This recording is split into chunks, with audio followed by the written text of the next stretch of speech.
Fred Vogelstein, Dogfight, How Apple and Google Went to War and Started a Revolution.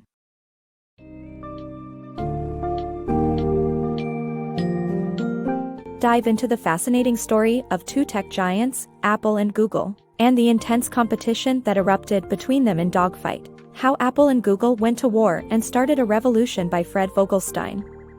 This book captures the thrill of innovation, the insights behind Apple's iPhone development, and the ambitions of Google's Android team. Discover how Apple's dedication to groundbreaking technology led to features we now take for granted such as multi-touch navigation and Gorilla Glass screens, and learn the incredible lengths to which the two companies went to protect their secrets and battle it out in the global technology market.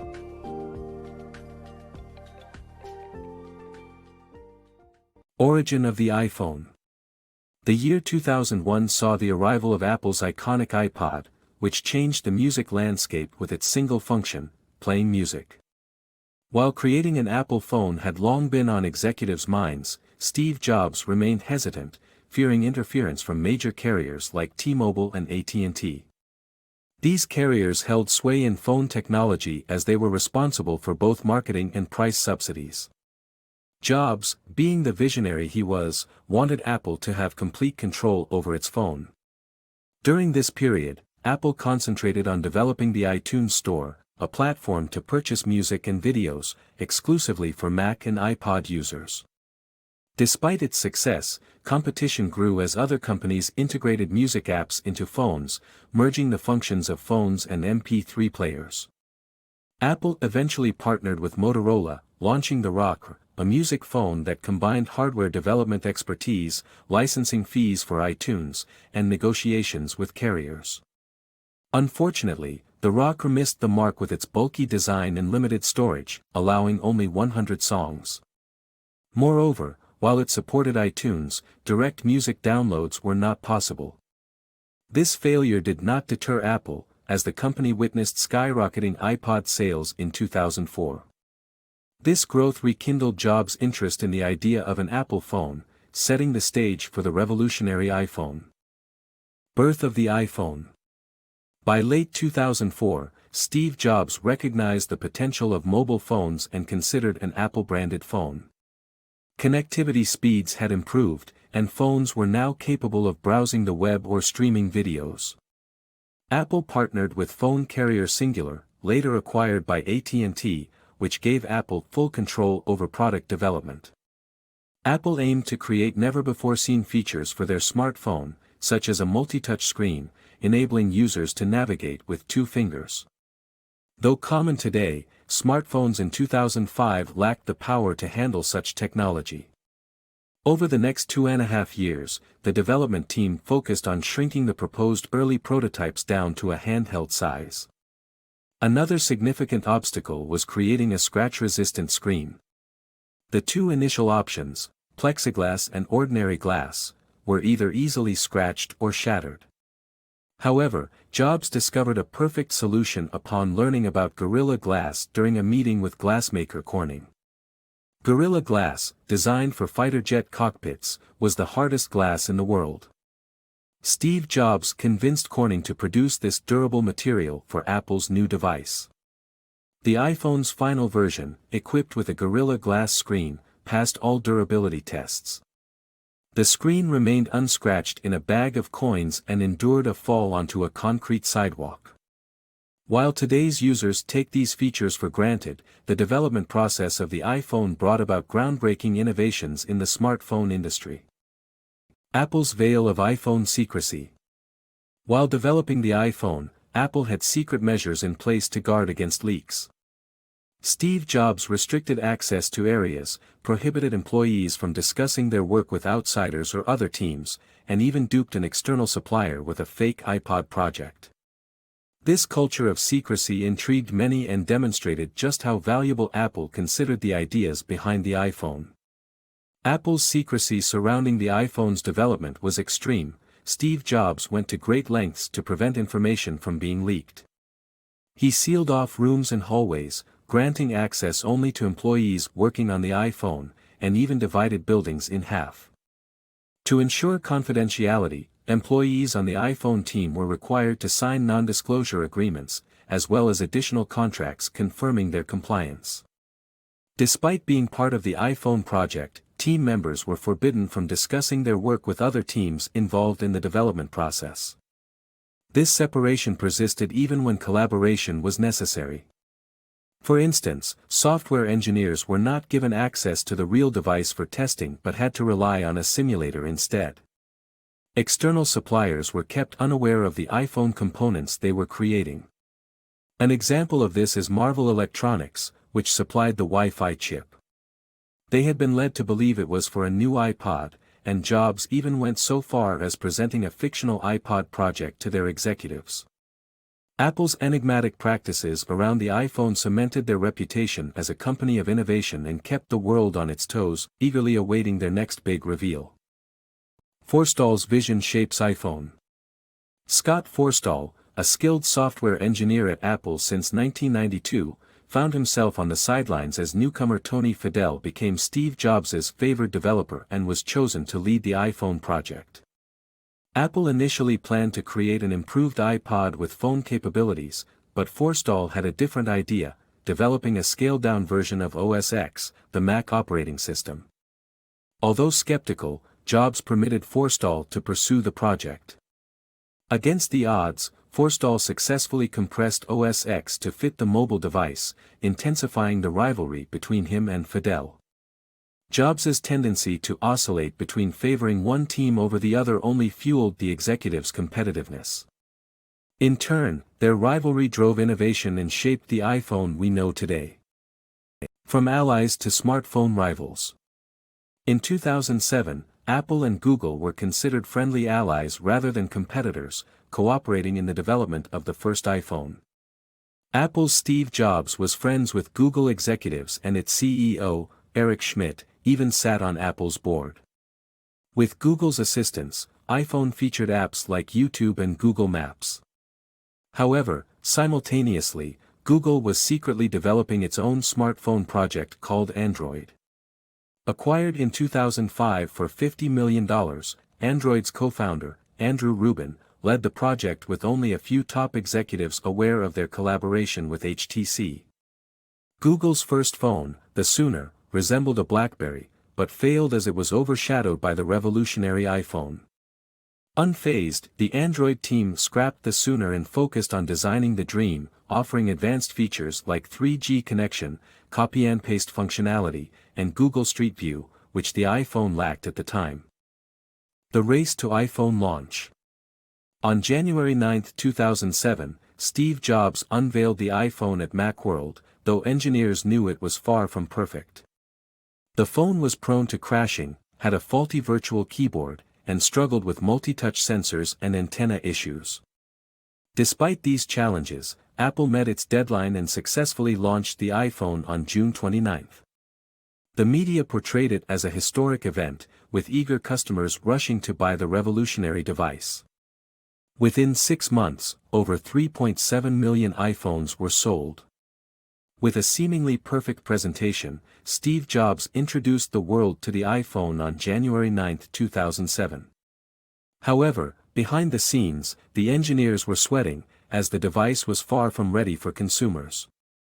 It had a tendency to crash when processing multiple tasks, a dysfunctional virtual keyboard, and unresolved multi-touch sensor implementation issues. Additionally, the tiny antenna had manufacturing challenges and inconsistent transmission performance. Despite these hurdles, Apple's team charged forward to meet the looming deadline, launching the iPhone on June 29.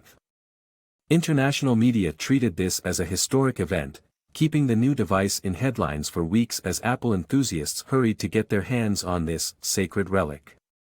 In just the initial 2 days, 270,000 iPhones were sold, followed by an astonishing 3.4 million in the next 6 months.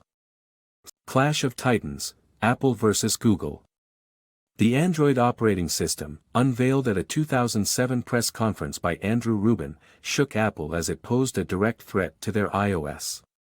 The Open Handset Alliance, consisting of 34 members, aimed to create mobile devices with open, shared standards, in contrast to Apple's proprietary iOS.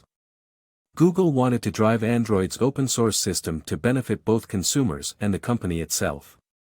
A video featuring Google Street View on an Android phone alarmed Jobs, who felt it was an iPhone copycat. Confronting Google executives, Jobs was reassured the devices in the video were prototypes for testing the Android OS. Jobs, taking their word, eventually discovered Google's plans for a multi-touch smartphone with iPhone-like features, which led to a tense meeting between the two companies. Google initially conceded to Jobs' demands but didn't hold back for long. Clash of smartphone giants. The launch of HTC Dream as the first Android smartphone wasn't an instant success, but as Google continued developing Android with advanced multi-touch features, the Droid and Nexus One facilitated direct competition with Apple's iPhone. Apple's late CEO, Steve Jobs, initiated a string of patent lawsuits, primarily against smartphone manufacturers and, by 2012, had Apple engaged in about 50 ongoing lawsuits worldwide against Samsung, the leading Android-based smartphone distributor, ultimately winning $1 billion in a high-stakes legal battle. Although the HTC Dream, the first-ever smartphone running on Google's revolutionary Android operating system, didn't achieve commercial success, it was just the tip of the iceberg for what was about to come. Google continued refining Android, introducing multi-touch features despite legal threats from Apple's Steve Jobs. In a smart move, Google allied with Motorola and Verizon to create the Droid, a second-generation Android phone, in late 2008. With its multitasking ability and other features that the iPhone lacked, the Droid enjoyed better sales than the iPhone in its first 3 months. The release of a multi-touch software update for the Droid in 2010 was followed by the arrival of the Nexus One, developed in partnership with HTC. This influx of multi-touch Android phones pushed Jobs to initiate legal battles over patent infringements, marking the beginning of a long, arduous war between Apple and Google. However, Jobs strategically targeted phone manufacturers instead of suing Google directly, as Google trafficked in free software rather than manufacturing smartphones. Apple pursued patent lawsuits in several countries, primarily against HTC and Samsung. By 2012, Apple had over 50 lawsuits in progress against Samsung across 10 different countries, employing 300 lawyers hailing from 50 law firms to manage those disputes against Samsung alone. In the summer of 2012, Apple emerged victorious in its high-stakes combat, obtaining a staggering $1 billion judgment against Samsung. The ultimate objective was not just to safeguard the iPhone's special features, but also to weaken its fiercest rival in the competitive smartphone market. Apple versus Google, tech titans collide.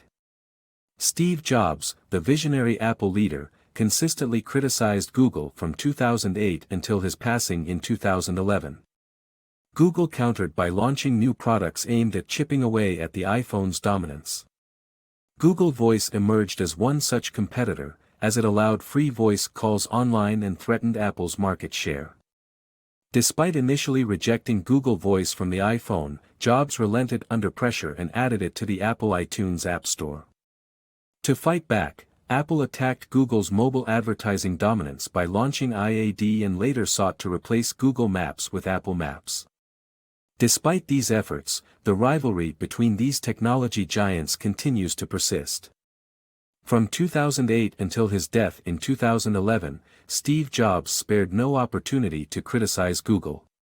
In response, Google launched new products aimed at dethroning the iPhone.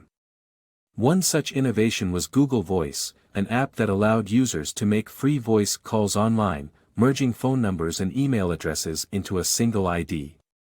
The catch? A user's full contact database would end up on Google servers, regardless of whether they were calling via an iPhone. Realizing Google Voice's potential threat, Apple initially declined to include the app on the iPhone. However, this decision backfired, as Apple faced backlash over withholding a valuable app and rumors about Jobs being a control freak. The situation even prompted the Federal Communications Commission to investigate potential regulatory violations. Under immense pressure, Jobs agreed to incorporate Google Voice into the Apple iTunes App Store. In retaliation, Apple targeted Google's mobile advertising in mapping superiority. Launching IAD in 2010, Apple soon earned over $200 million from this advertising platform. To challenge Google Maps, Apple unveiled its mapping service, Apple Maps, in 2012, integrating it into the iPhone 5. However, initial problems, such as misleading directions and incorrect landmarks, tarnished Apple Maps' reputation. Despite these challenges and Steve Jobs' passing, the ongoing rivalry between Apple and Google is far from over, with both companies fiercely competing in the constantly evolving world of technology.